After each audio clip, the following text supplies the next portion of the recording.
Pas du tout. C'est une erreur de sa part. Et si ça continue comme ça, avec ceux qui sont en train de faire, ils vont dérouter la transition.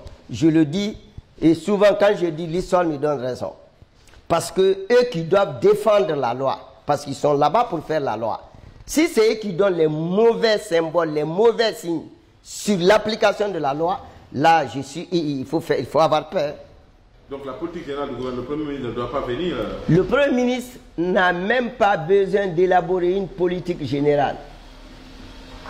Il a des missions. On lui a dit de faire la feuille de route de cette mission. C'est ce qu'il n'exécute pas autre chose. C'est clair dans le texte. C'est très clair. Que dit le texte, docteur? Le texte dit, je relis le texte. Très bien. Le Premier ministre doit, dans un délai, article 52, le Premier ministre doit, dans un délai n'excédant pas 30 jours, à compter de la date de nomination des membres du gouvernement, soumettre pour approbation au président de la transition, c'est pas CNT, hein, président de la transition, le plan d'action de la feuille de route du gouvernement de transition. C'est clair. Et c'est ça son travail. Il n'y a pas une politique générale à présenter. On a les missions de la transition. Comme vous le savez, bien qu'on a dit entre autres, mais le problème n'est pas là. La Guinée, c'est toujours entre autres.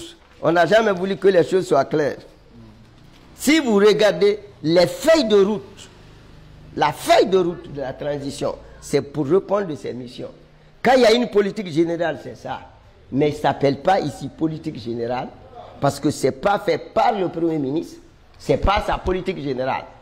On dit quel est son plan d'action et la feuille de route pour exécuter ça.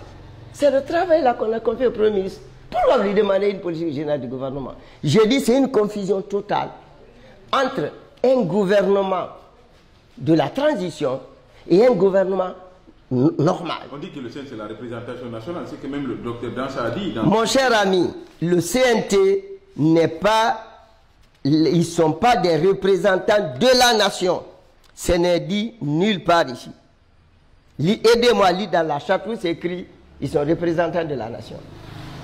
Parce que, attention, si vous lisez les textes sur l'Assemblée nationale, il est carrément dit, le député est représentant de la nation. On ne se donne pas le titre en droit. C'est les textes qui te donnent le titre. Si vous regardez, même si c'est écrit, on aurait encore dit, c'est une erreur. Pourquoi on dit, le Conseil national transition est composé de 41 membres, article 60, choisis pour leur compte et leur probité, répartis comme suit. Représentants des partis politiques, ainsi de suite. Si c'était le représentant de la nation, la représentante de la nation se fait par élection. La nation se représente par élection, pas par nomination. Et ça, alors que cette représentation se serait faite dans les circonscriptions électorales. Est-ce que c'est comme ça que le CNT a été composé? Mais de l'autre côté aussi, certains se font sur l'article 52, là où on a dit, qui définit, je pense, les missions du CNT. Là, on dit que le CNT doit suivre la mise en œuvre de la feuille de route de la transition. Là, c'est là où se trouve le contrôle gouvernemental. Non, il n'y a pas de contrôle. Le suivi est totalement différent du contrôle. Ah, consultez les dictionnaires. Le suivi n'est pas un contrôle. Les mécanismes et les outils de contrôle existent. Le suivi est différent du contrôle, j'insiste. Il ne faut pas confondre. Et même si c'est un contrôle, on aurait dit comment ce contrôle se serait déroulé. Parce qu'on dit le député contrôle l'action du gouvernement. Voici comment il contrôle le budget. Droit d'amendement, droit de rejet d'amendement. Sur tout est dit, les outils sont donnés.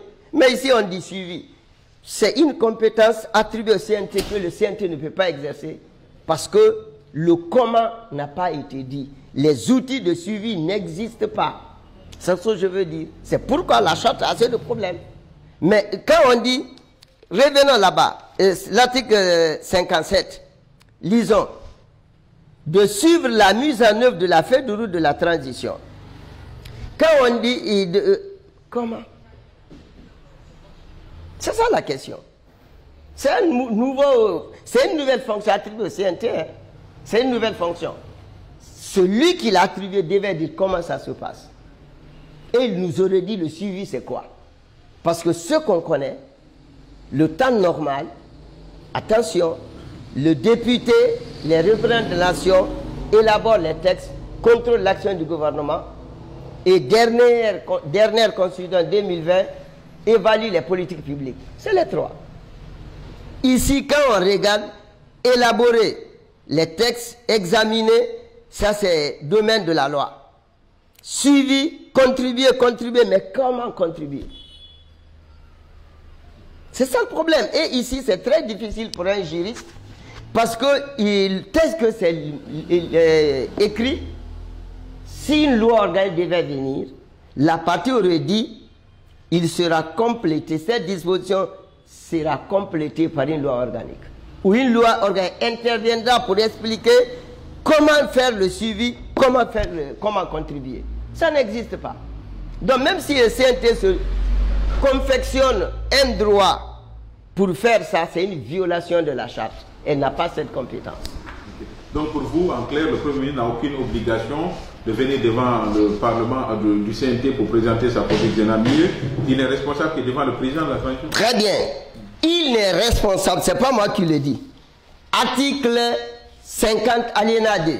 Il est responsable devant le président de la transition. Ça c'est le premier élément. Seul lui. Deuxième élément, c'est que la charte ne lui a pas donné la compétence d'élaborer une politique générale. La charte dit, voici ce que la transition doit faire. Voici le travail du gouvernement de la transition.